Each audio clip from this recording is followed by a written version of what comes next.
Bismillah. Bismillah. أعوذ بالله من الشيطان الرجيم بسم الله الرحمن الرحيم إلى حضرة النبي المصطفى رسول الله صلى الله عليه وسلم وإلى كافة الأنبياء والمرسلين والأولياء والشهداء والصالحين وإلى جميع المسلمين والمسلمات والمؤمنين والمؤمنات وبنية القبول وحصول المأمول وبنية الشفاء من كل أمراض وبنية قضاء حوائج الدنيا والآخرة وبنية الفوز بحسن الخاتمة عند الموت. الفاتحة. أعوذ بالله من الشيطان الرجيم بسم الله الرحمن الرحيم الحمد لله رب العالمين الرحمن الرحيم مالك يوم الدين إياك نعبد وإياك نستعين اهدنا الصراط المستقيم صراط الذين أنعمت عليهم غير المغضوب عليهم ولا الضالين. بسم الله الرحمن الرحيم الحمد لله رب العالمين والصلاة والسلام على أشرف الأنبياء والمرسلين سيدنا ومولانا محمد صلى الله عليه وسلم وعلى آله وصحبه أجمعين. اللهم رب اشرح لي صدري ويسر لي أمري واحلل عقدة من لساني يفقه قولي. اللهم رب زدنا علما وارزقنا فهما.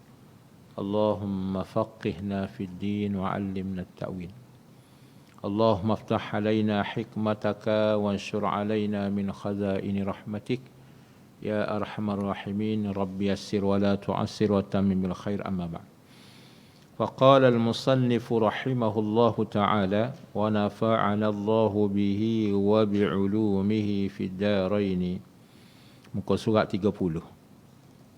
Muka surat 30.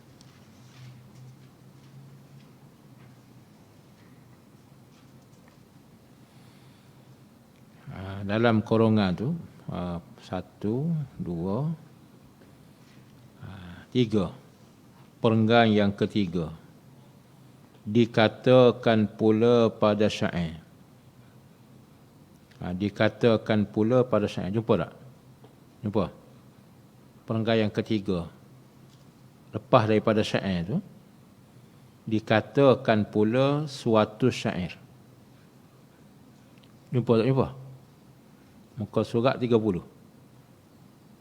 Perenggan pertama syair, perenggan yang kedua syair. Lepas syair tu ada dekat tepi tu, sebelah kiri dalam korongan. Dikatakan pula. Di situ.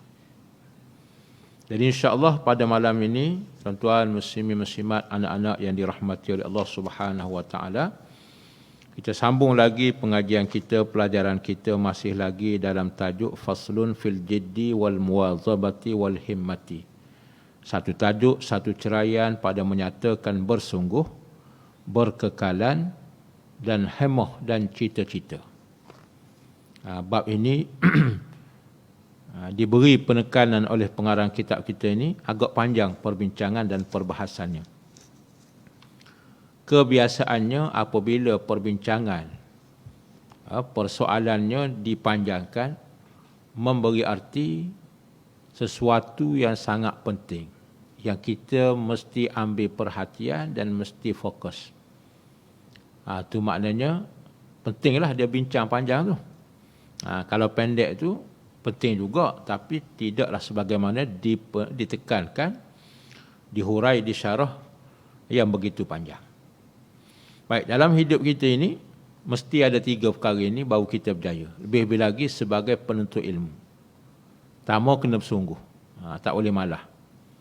Yang kedua, kena istiqamah. Berkekalan bersungguh. Yang ketiga, kena ada cita-cita, semangat yang tinggi. Kena loboh. Ada 3 ni, insya-Allah berjaya dia. Ada kesungguhan, ada istiqamah, ada himmah, cita-cita yang kuat, yang tinggi. Baik. dalam membicarakan ini sambungan, kata pengarang kitab kita rahimahullahu taala wa nafa'anallahu bihima wa bi'ulumihima fid daraini. Dikatakan pula suatu syair, berapa banyak daripada malu dan berapa lemah, dan beberapa menyesalnya. Beberapa banyak daripada malu dan beberapa lemah. Ba tu titik satu lagi tu tak ada. Tak titik jatuh tu nak tulis tu. Beberapa lemah dan beberapa menyesalnya. Yang banyak terberanak ia bagi manusia daripada segan permalasnya. Jauh akan diri daripada segan, pada bicara daripada syubhat-syubhatnya. Barang yang telah engkau ketahui dan syak daripada segan permalasnya. Terjemahan daripada Arab Melayunya begitu. Tak berapa nak faham kita. Nasib baiklah pengarang kitab kita ini cuba terangkan apakah maksud di sebalik syair-syair tersebut. Dia kata apa? Berapa banyak daripada manusia. Maksudnya berapa banyak daripada manusia yang jatuh ia manusia. Tulis tu, ia tu kembali kepada manusia. Kena tulis nombor ke, tulis terus manusia-manusia pun lagi baiklah. Tapi kalau nak tulis tu lambat, tulis nombor. Manusia satu, ia tu tulis satu. Maksudnya ia tu kembali kepada manusia. Jadi pengarang kitab kita beritahu beberapa banyak daripada manusia-manusia yang jatuh ia manusia pada kemaluan-kemaluan. Pada kemaluan. Malulah sifat malu, bukan kemaluan dalam kain awak tu. Kemaluan mana sifat malu. Berapa ramai manusia jatuh kepada sifat malu dan kelemahan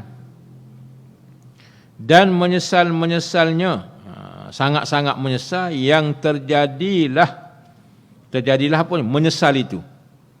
Sekaliannya menyesal daripada segan dan permalasnya. Dia nak bagi tahu berapa banyak manusia akhirnya menyesal, akhirnya menerima akibat malu. Sebab apa tu? Sebab dia menyesal, sebab dia menyebabkan jadi malu dengan sebab malah. Dengan sebab segan. Bila mana malah tak berjaya sebagai contoh. Orang lain pandai, kita tak pandai. Adakah akal kita bodoh? Tak, cerdik juga. Pasal apa? Pasal malah. Yang berjaya sebab dia rajin. Sebab apa kita malah? Sebab kita tak rajin. Sama-sama cerdik ya. Akhir sekali apa dapat? Menyesal. Ni. Jadi berapa banyak orang yang dah menyesal, punca je kalau cuba tanya. Pasal apa awak ni? Hilang. Tak rajin, tak sungguh, tak ulang kaji, tak hafal, tak punca. Akhir sekali tertinggallah. Kalau kita belajar, tertinggal pelajaran. Kalau jenis kerja, ayah-ayah kita, orang-orang kerja, dia malah, dia ketinggalan, bersaing dengan kawan-kawan dia.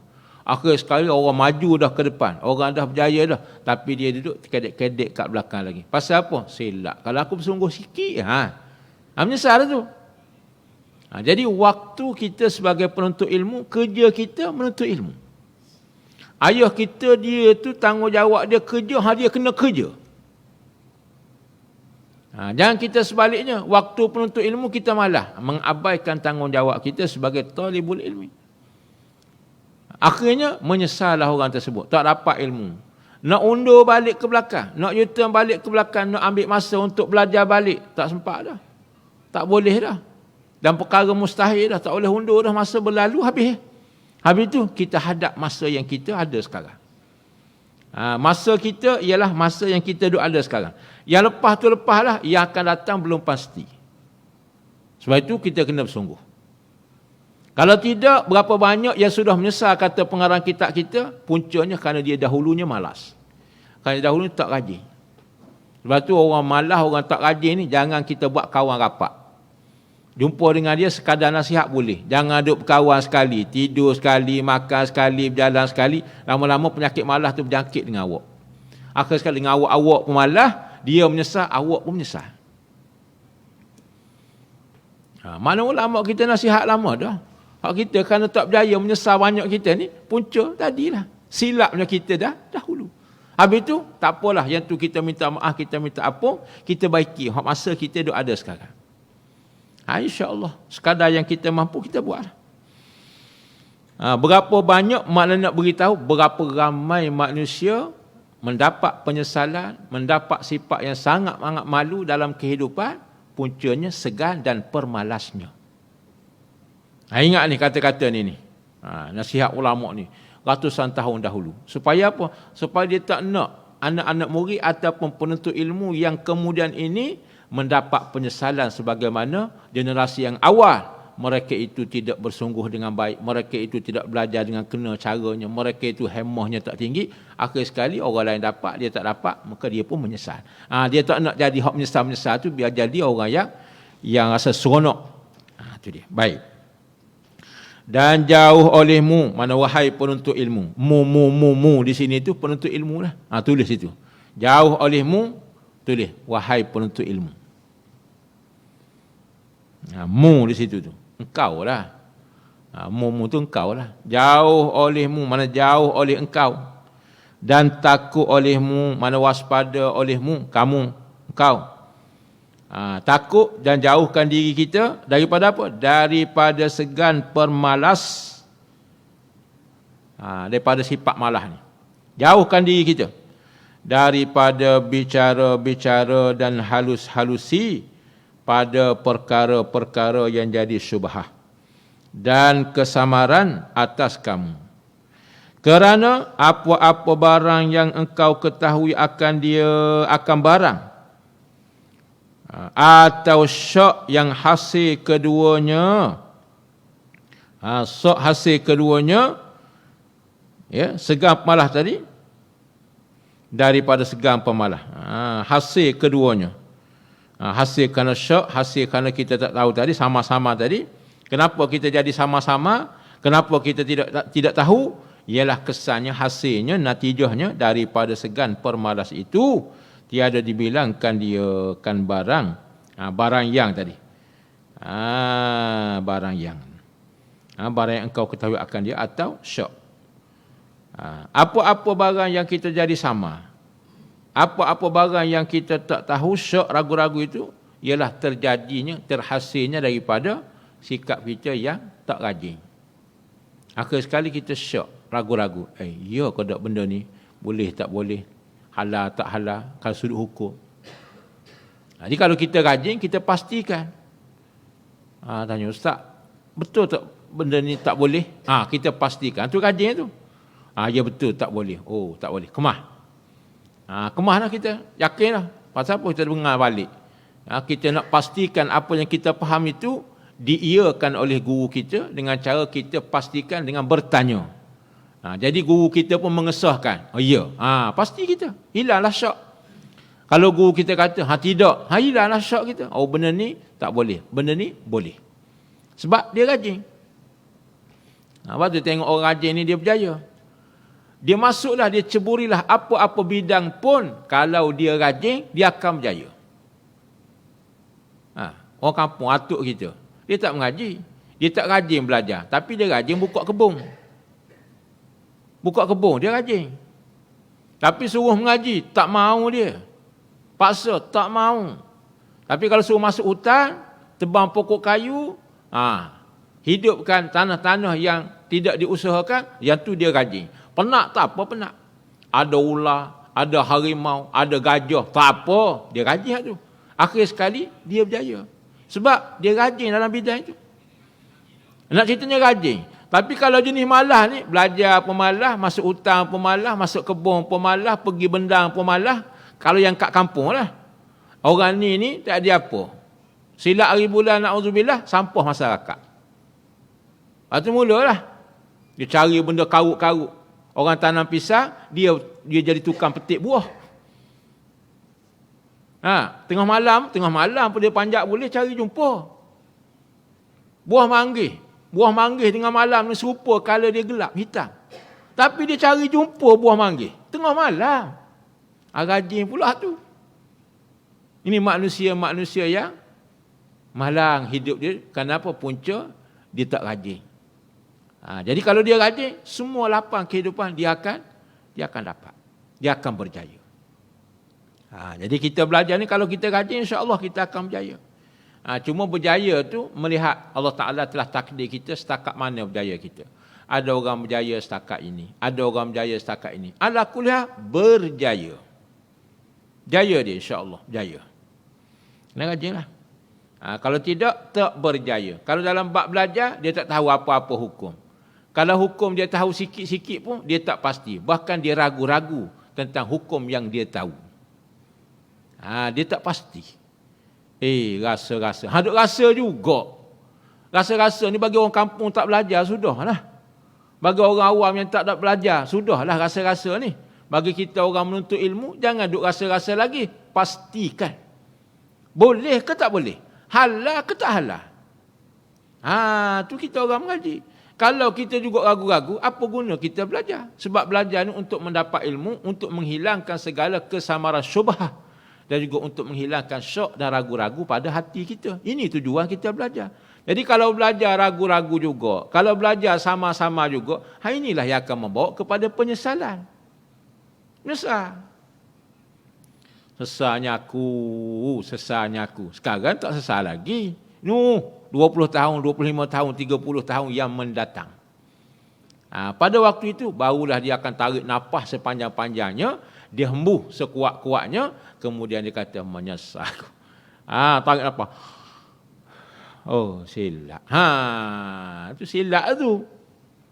Silap aku tak belajar dahulu. Sekarang lidah pun kerah dah, mata pun tak berapa nak nampak dah, telinga pun tak berapa nak jelas dah, larak pun tak apa larak, sakit tu sakit ni, duduk lama pun tak boleh dah, lengah sana lengah sini. Allah, silap. Pada masa muda tak guna muda tu untuk aku menuntut ilmu. Tu silap tu, menyesal tu. Dia tak sebut dekat kita menyesal pun, dalam hati kecil dia 100% dia menyesal. Kalau tak menyesal masa hidup, misalnya lah, orang tu tak menyesal, saya Ustaz tak menyesal sikit pun. Pertama sekali dia bohong pada diri dia. Yang paling dia menyesal sekali setelah dia mati, dia akan menyesal sehabis-habis sesal. Sebab tu kita belajar ni tujuannya untuk kita dapat motivasi semangat kita belajar. Ni ulama ni, hak berjaya ni, ulama berjaya ni, dia buat satu garis panduan pada kita supaya kita pun ikut dia, kita pun berjaya, tidak termasuk dalam golongan yang tak berjaya. Tadilah cuma kena ingat, berjaya itu mengikut ketentuan. Allah Ta'ala nak bagi itu setakat mana. Ala kulli hal, jangan bimbang. Orang ini akan berjaya. Berjaya, insya-Allah berjaya dia. Yang pasti tadilah, kena bersungguh, kena selalu istiqamah dan kena ada cita-cita, hemah yang tinggi. Baik tuan-tuan muslimin, muslimat, hadirin hadirat, anak-anak yang dirahmati oleh Allah Subhanahu Wa Ta'ala sekalian. Berkata pengarang kitab kita lagi, dikatakan bermula segan dan permalas itu kerana sedikit amati dan sedikit perhati pada kepujian-kepujian ilmu dan kelebihan ilmu. Hanya tu kembali pada ilmu juga. Sebab apa orang jadi malas? Sebab apa tak semangat nak belajar? Sebab dia tidak mengambil perhatian, tidak cuba mengkaji betapa hebatnya, mulianya ilmu bila mana seseorang itu dapat. Dia kurang ambil berat. Sebab tu bagi orang yang betul-betul ambil berat tentang ilmu ini, dia belajar daripada tak tahu kepada tahu, dan dia pun tengok orang-orang yang ada ilmu ni, Masya Allah, hebat dia di sisi masyarakat, hebat dia di sisi Allah. Akhir sekali timbullah perasaan dalam hati dia, aku pun nak jadi macam orang ni juga. Aku nak jadi macam Tok Guru ni, nak jadi macam orang alim ini. Tu dia mari semangat tu. Kelebihan-kelebihan ilmu banyak. Orang biasa ni duduk dekat bumi, orang berilmu duduk dekat langit. Maka martabat, darjat, istana dia hebat. Tu dia. Manakala hari ni untuk mudah kita nampak, orang yang tak mengaji itu umpama orang yang susah atas muka dunia, orang yang mengaji itu orang yang paling kaya atas muka dunia. Tu kita nak suruh pula nampak bandingan dia di akhirat. Jadi hak susah ni hak tak mengaji. Hak malah belajar, malah beramal, malah nak tahu, malah belaka. Dia jadi susah. Yang rajin, yang hebat tu orang kaya-kaya tu. Jadi tidakkah kita nak kaya? Nak. Sebab apa? Dengan kaya tu kita boleh bebas untuk belanja dan sebagainya. Dengan kekayaan kita boleh bantu orang, tolong orang. Sebenarnya tu bandingan kecil lagi. Tapi kalau kita tak buat bandingan itu, payah nampak kita. Jadi di akhirat lebih lagi. Tak boleh nak banding-banding. Cuma itu sekadar untuk memahamkan akal kita sahaja. Adapun nikmat di akhirat, tak pernah tergambar atas muka dunia kita ada ni, tak pernah tertengok di mata kita atas dunia, tak pernah didengar di telinga kita di dunia. Dahsyat lagi nikmat di sana. Ini kelebihan dia. Jadi orang berilmu kalau kita belajar, Masya Allah. Antaranya Nabi SAW sebut, sesiapa yang menghafalkan 40 hadis Nabi, kemudian Allah Ta'ala takdir dia mati dalam keadaan dia hafal 40 hadis Nabi. Di akhirat nanti Allah Ta'ala akan bangkitkan dia bersama dengan fuqaha, orang-orang alim, tuk-tuk guru di akhirat. Dia duduk sekali dengan orang-orang alim di akhirat. 40 hadis dia. Bayangkan kalau dia hafal lebih daripada tu, sebuah kitab, 2 buah kitab. Dan kalau 40 hadis pun akhirat dia mati, dibangkit bersama dengan tuk-tuk guru orang alim, apatah lagi banyak ilmu yang dia dapat. Dia hafal, dia jaga, dia ajar lagi pada orang. Kita duduk dengan VIP, hebat. Jauh lagi orang panggil dah, malaikat panggil dah. Sambut kita. Ahlan wa sahlan wa marhaban. Selamat datang. Ya sila. Ya tuan sini. Sini. Saya ni duduk kursi biasa. Tuan ini kursi ni. Hebat tuan. Ni hebat. Maknanya jauh lagi. Berlari orang. Kalau kita sampai dak motor kita kalau atas dunia lah, motor ke kereta ke, kita letak je kereta kita, orang berlari dekat kereta kita. Kita nak cari parking, tak, tuan-tuan tak perlu cari parking. Tuan-tuan ikut ni, saya tolong parking kereta tuan. Kawan tu pula iring kita. Bawa kita perasa kagum hebat. Kelah. Ada orang iring kita. Dalam majlis pula pergi. Orang pakat tengok belakang kita. Siapa pula tu diri orang tu. Pakat tengok belakang, tengok. Hebat. Hebat. Tuan, bawa kita. Naik atas pentah pula. Kursi pula, Masya Allah. Hebat sekali. Kursi bukan kursi biasa. Kursi mah. Ditatahkan dengan permata-permata yang indah, yang cantik. Tuan duduk kat sini. Ya ke tempat saya ni? Ya dah tempat tuan ni. Dia suka kita. Tapi kalau kita datang, kita pula terhege-hege. Orang pun tak tahu. Allah hinanya kita. Silap bulan kita duduk kursi tu bukan kursi kita. Orang pula datang kat kita. Baru duduk nak menyandar, orang mari. Tuan, ni bukan tempat tuan. Tak boleh duduk sini? Tak boleh. Habis tu, sebab tuan tak ada nama, kursi pun tak ada. Allah hinanya kita dalam majlis. Itu atas dunia baru. Betul, hebat. Yang Allah Ta'ala beri ilmu, kita boleh tengok dah. Atas dunia kita boleh tengok dah. Walaupun bukan itulah matlamat tujuan, dengan sebab kita menuntut ilmu, bukan kita nak tujuan orang hormat kita, orang sanjung kita, orang layan kita macam tu, bukan niat kita. Tetapi Allah Ta'ala buat begitu.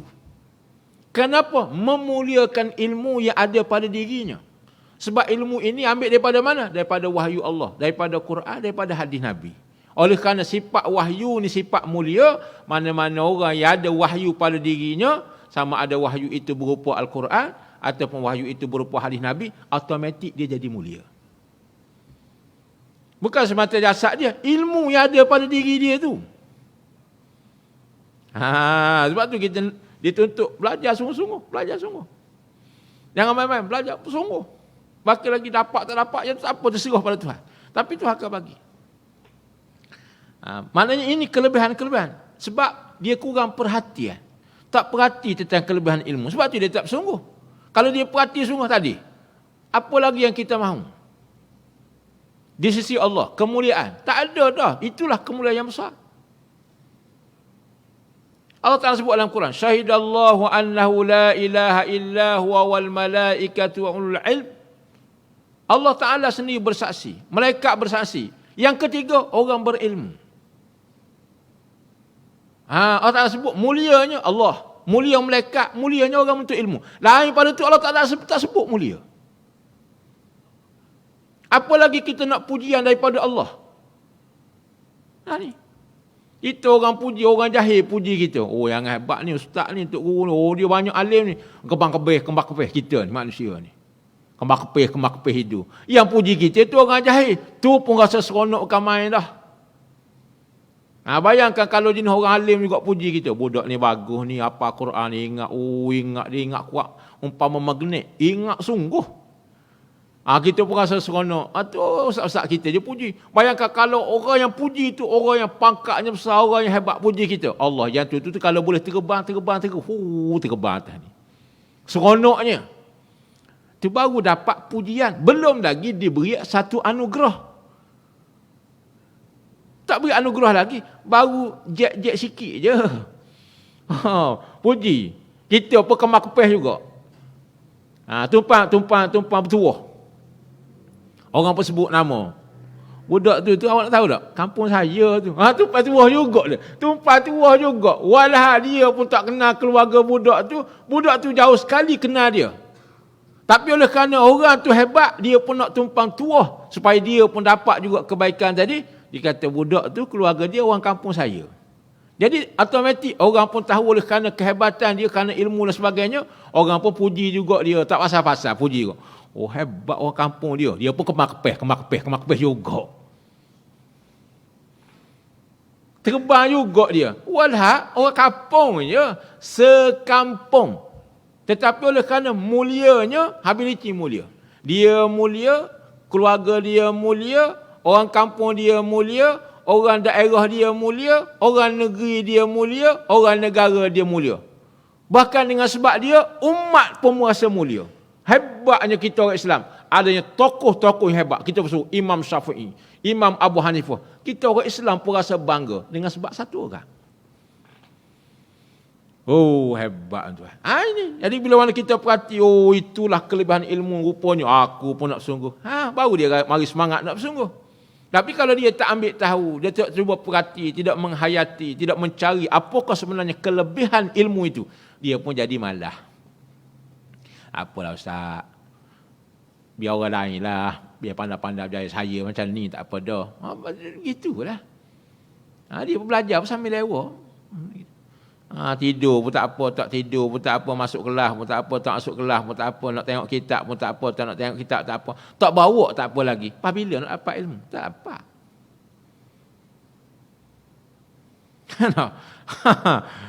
Itu dia. Ini kelebihanmu. Sebab dia kata dia pada apa punca manusia jadi malah, punca kenapa manusia jadi penyegan, maka kerana dia ni tidak melihat, tidak perhati, sedikit mengamati, sedikit perhati tentang kepujian, kelebihan ilmu itu sendiri. Habis itu bagaimana kita nak buat? Maka saigianya bahawa mempenatnya ia talibun ilmi. Ia tu kembali pada talibun ilmi. Penuntut ilmu. Ia kembali pada talibun ilmi. Akan diri talibun ilmi atas menghasilkan dan bersungguh-sungguh dan berkekalan dengan amat-amati dan perhati pada kelebihan-kelebihan ilmu, kerana bahawasanya ilmu itu kekal dan harta itu binasa, seperti berkata Amirul Mukminina Ali bin Abi Talibin karramallahu wajhah. Oleh kerana itu kata dia, kita sebagai penuntut ilmu perhati elok-elok, perhati sungguh-sungguh dan bersungguh-sungguhlah untuk kita mendapat ilmu. Supaya apa? Supaya kita mendapat kelebihan. Kelebihan daripada ilmu. Dan kita kena ingat, ilmu ini ialah sesuatu yang kekal. Adapun nikmat dunia ataupun harta itu akan binasa. Pasal apa orang tuan-tuan jadi gila sampai cari dunia? Pasal dia cari kelebihan dunia. Apa kelebihan dunia? Kelebihan dunia ni kalau orang ada duit banyak, ada harta banyak, bodoh pun nampak cerdik. Nampak tak? Pasal apa? Pasal duit banyak. Orang nampak cerdik je. Cerdik tu kerana duit, bukan kerana ilmu. Nampak tak? Itu di antara kelebihannya. Tapi kalau kita orang tak ada duit, orang susah, merempat, walaupun nampak akal tu cerdik berfikir, ada idea banyak, ada yang berenah, tapi duit tak ada, nampak bodoh selalu. Itu kelebihan kita nampak dunia. Nampak bodoh. Cerdik orangnya, tapi nampak bodoh. Sebab apa? Sebab susah. Itu bandingan. Nampak tak?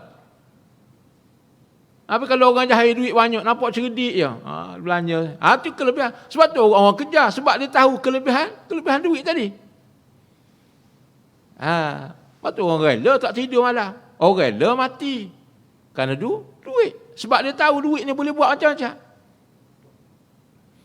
Ada guru kita, ustaz-ustaz kita kata kan. Yalah betul. Duit ni bukan segala-galanya. Tapi segala-galanya memerlukan duit. Betul, duit tidak boleh bawa mati. Tapi kalau tak ada duit, rasa nak mati. Sebab tu orang kejar.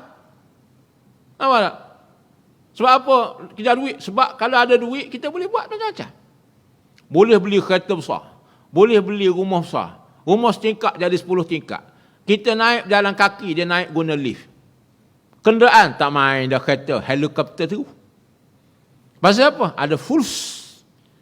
Ada fulus, semua lulus. Tak boleh ni, bayar.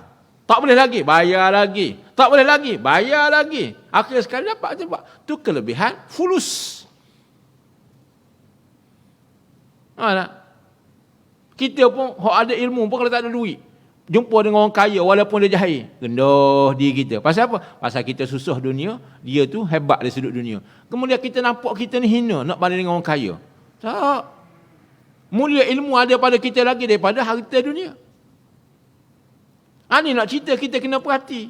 Bukan bermakna mulia ada pada kita ilmu maka menyebabkan kita sombong nak aku. Tidak. Maksudnya jangan kita merendahkan diri kita yang ada ilmu ini bila mana bertemu dengan kekayaan kita pun merendahkan diri dengan sebab kekayaan. Tak. Mulia manusia itu dengan ilmunya. Ini hebat ilmu. Dan harta ni dia akan binasa. Ilmu dia akan kekal.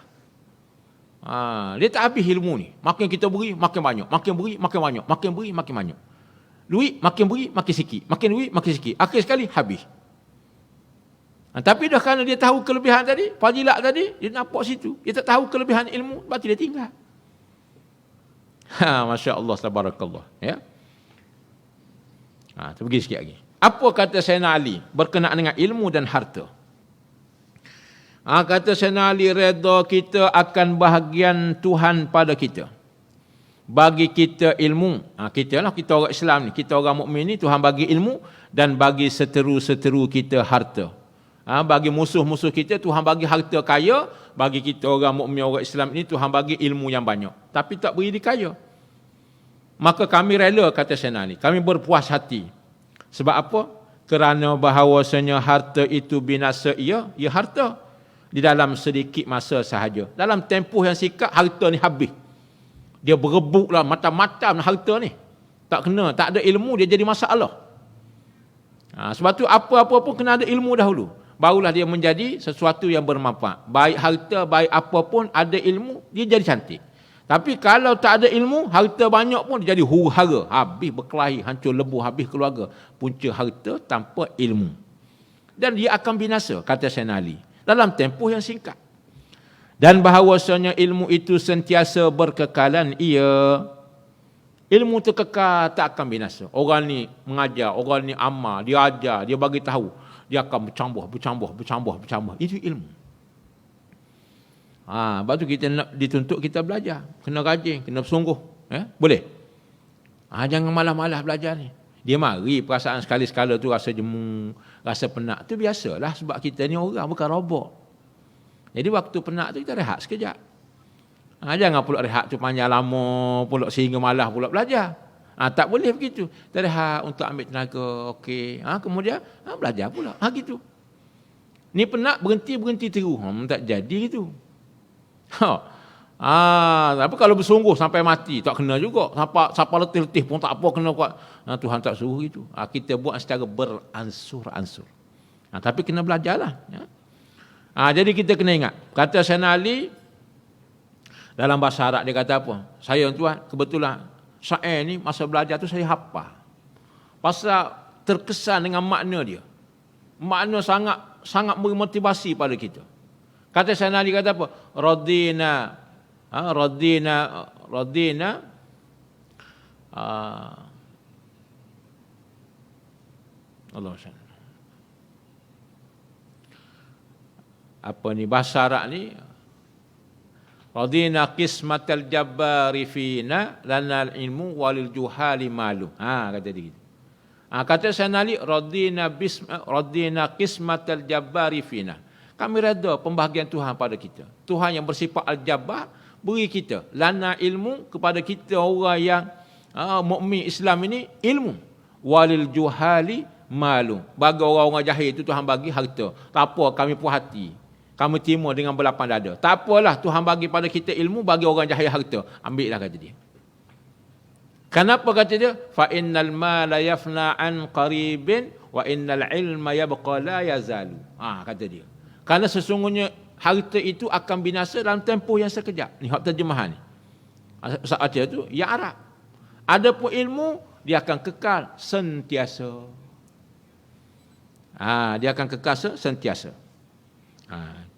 Cari stesen. Dan bermula ilmu yang memberi manfaat itu hasil dengan ilmu yang memberi manfaat oleh banyak sebutan. Oleh baik sebutannya, oleh baik sebutannya dan kekallah yang demikian demikian sebutan baik tadi, kemudian daripada mati ahli ilmu ataupun sahibul ilmi, tuan ilmu. Kerana bahawasanya ilmu hidup yang berkekalan. Walaupun tuan mati tapi ilmu itu hidup. Walaupun tuan mati tetapi namanya disebut-sebut tak mati-mati. Umpama Nabi SAW, umpama sahabat, umpama imam-imam yang besar, tak mati dia dunia akhirat. Sebab apa tak mati? Orang selalu sebut. Sikit-sikit Imam Syafi'i, sikit-sikit Imam Abu Hanifah, sikit-sikit Imam Ahmad, sikit-sikit Imam Malik. Tuan mati 1000 tahun, dah mati. Ayah kita, pak angah kita, atuk kita kapung. Kalau kita ada ilmu, mati. Usah kata orang lain nak sebut. Anak cucu pun tak sebut. Usah kata orang lain nak datang ziarah pusara kita. Orang kapung pun tak pergi. Anak cucu pun tak pergi. Setahun sekali balik. Itu pun tanya orang jaga kubur. Mana kubur tok saya? Tak jumpa cari kubur. Tak jumpa. Tanya orang. Kena kawan tu pula tak ingat. Tak tahu. Pakar tak tahu. Hilang situ. Hilang salsilah gitu. Mana kubur? Tanah sini. Lepas tu kat mana pusara kuburnya? Tak ada orang. Terlupa belaka. Tak tahu mana. Pakar kira berdoa gitu. Allahu Akbar tuan. Walah atuk kita. Apa tu? Sebab atuk kita, ayah kita, pakcik kita, orang kampung kita ni bukan jenis orang yang berilmu. Itu dalil kata bukan orang berilmu. Tapi kalau di kalangan kita orang berilmu, dia dekat dengan Tuhan, ilmu banyak, dia beramal dan tersebar ilmu yang ada padanya, sampai hari ni orang akan pergi. Kita ni hak lahir dia meninggal lama dah. Ni kubur Tok Alim ni. Kita nama apa nama sekian. Kita pula cerita pada orang lain. Rupa-rupanya di kampung ni ada satu orang alim namanya sekian-sekian. Meninggal 100 tahun lebih dahulu. Orang pun pakat tahu. Mana kubur dia? Pakat ziarah. Kubur kita ada ziarah? Tak ada. Nak orang kata pula, hak tahu pula. Teruk masa hidup dia tu. Surah pun tak nak pergi. Masjid pun tak pergi. Belajar jauh sekali. Kalau kata, ni kubur siapa ni? Kubur berat sangat masa hidup ni. Berat sangat. Akhir sekali kita yang tak tahu pun teruk sangat. Tu dia. Masya Allah. Inilah nak ceritanya apa? Bezanya antara ilmu dengan jahil. Beza antara orang yang Allah Ta'ala angkat dengan Allah Ta'ala hinakan. Jadi kalau kita rasa nak mulia, nak rasa hebat, jadilah kita manusia yang berilmu, yang beramal, dan kita akan jadi kaya di akhirat berbanding dengan orang-orang yang tak mengaji, orang yang jahil. Amat rugi. Sebab itu kita kena sedar betapa hebatnya ilmu Allah Subhanahu Wa Taala. Orang itu akan jadi mulia bila mana dia ada ilmu. Orang itu akan jadi hina bila mana dia tidak ada ilmu. Jadilah kita orang yang mulia dengan ilmu, jangan jadi kita manusia yang hina dengan sebab kejahilan. Wallahu a'lam. Insya-Allah kita akan sambung pengajian kita akan datang bermula dengan telah bersyair akan kami oleh Asy-Syaikh Al-Ajallu Zahiruddin Mufti, seorang mufti al-A'immah Al-Hasan bin Ali yang dimasyhurkan dengan Marghinani. Kita ambil situlah insya-Allah. Wallahu subhanahu wa ta'ala a'la wa a'lam. Hari ni 9 hari bulan tak? 9 hari bulan sebelah. Tulis di kitab tu. Panjang umur tu awak akan tengok balik pula. Oh, ni saya belajar ni. Ya. Saya belajar ni pada 9